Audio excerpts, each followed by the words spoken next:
Hi mga kapatid! So for today's video ay pupunta kami sa isa sa mga famous na destination dito sa may Cebu City kung saan tinatawag nila itong Tops. Ayan. Nakalaag may kay gi-invite me sa among ig-agaw na online seller ng sapatos kaya unexpected talaga ito. Napakabait ni ig-agaw Titin. Ayan. So nandito na kami ngayon sa Tops. Almost 1 hour aming travel from Lapu-Lapu to here kay tungod sa sobrang traffic. Ayan. So ayan ang Tops. Char gabi ilamang good na siya.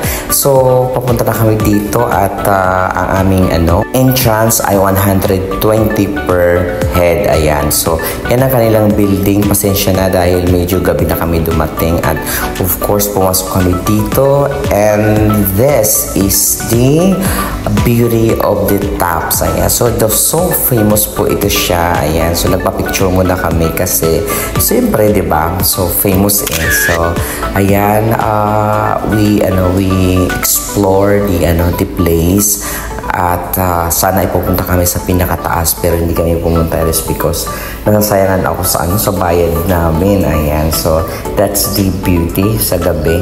Ayan. Sayang no kasi dapat ay mga hapon dapat ang pagpunta dito para nakikita siya sa video ng mabuti. So yan ang kanyang lighting.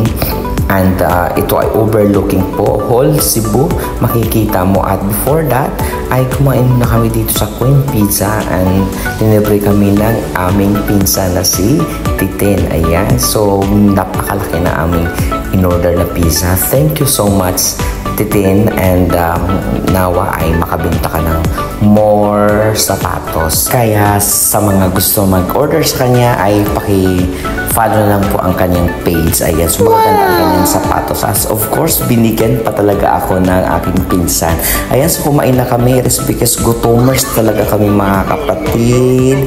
And after that ay dito na kami magrampahan. Ayan, so that's the beauty of the Tops in the night. Ayan, so after that ay naglabas kami ng stress at nanood kami ng may kumakanta dito at of course kumanta din ang aming kasamahan. I've been spending some time thinking I'd be alright. Don't know if I could really make it tonight. Lie awake in the dark. After 3 hours of staying dito sa Tops ay umuwi na po kami. Ayan, so marami talagang pumupunta dito. Ayan, so bye for now po. Maraming salamat. Amping mo tanan. Thank you so much sa among cousin na si Titin. Ayan, so don't forget po paki-follow ang kanyang page.